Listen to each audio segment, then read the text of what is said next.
আসসালামু আলাইকুম। First gear থেকে আমি লিওন আহমেদ। আপনাদের সাথে নিয়ে আসলাম টিভিএস রাইডার এই গাড়িটা। এই বাইকের আপনার ফুয়েল ট্যাঙ্কি আপনার রিজার্ভ আছে কিনা এটা নিয়ে। তো এটার আপনার আমরা জানি যে আপনার এই গাড়িতে গিয়ার ইন্ডিকেটর শো করে, টাইম শো করে, স্পিড মিটার শো করে। তো ট্রিপ এ আছে, ট্রিপ বি আছে, এই যে ট্রিপ বি।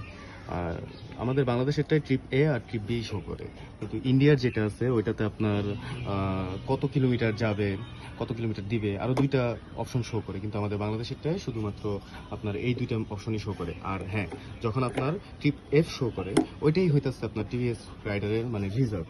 তো রিজার্ভ আপনার এই জায়গায় যে এরকম একটা দাগ দেখতে পারতেছেন, তো এটা ট্যাঙ্কি হইতেছে মানে ট্যাঙ্কি ফুয়েল ক্যাপাসিটি হইতেছে আপনার প্রায় 10 লিটার। তো 10 লিটার, এখানে এক দাগ দেখতে পারতেছেন, এক দাগে আমরা আইডিয়া করে নিতে পারি যে 2 লিটার। তো প্রত্যেক 2 লিটারে একটা করে দাগ থাকে, তার মানে এই জায়গায় আপনার দাগ আছে 5টা, মানে কাঠি 5টা কাঠি আছে, 5 কাঠিতে আপনার 10 লিটার তেল ধরে। তো আর এই যে নীল নীল যে তেলের আঁকা যে এই ঘরটা আছে, এটাই মূলত রিজার্ভ।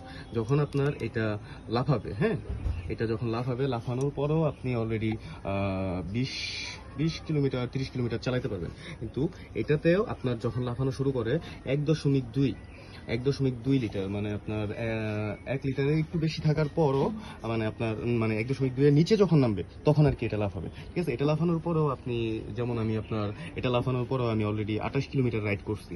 তো আপনি এটা লাফানোর পরে বুঝতে পারবেন যে আপনার তেলটা রিজার্ভে আসছে। আর এটা লাফাইলে আপনার যখন মানে বুঝতে পারবেন যে আপনার তেলটা 1.2 লিটারের নিচে নেমে গেছে। তো যখন আপনার এই পুরোটা লাফ হবে তখন মানে মানে তেল প্রায় শেষের দিকেই। তো এই হইতেছিল টিভিএস রাইডারের রিজার্ভ। তো এটার রিজার্ভ আপনার মানে এইভাবেই আর কি রিজার্ভটা আইডিয়া করতে হবে। আর কোম্পানি থেকে বলাই আছে যে আপনার 1.2 যখন আসবে তখন মানে 2 এর নিচে যখন আসবে তখন এটা আর কি লাফাবে।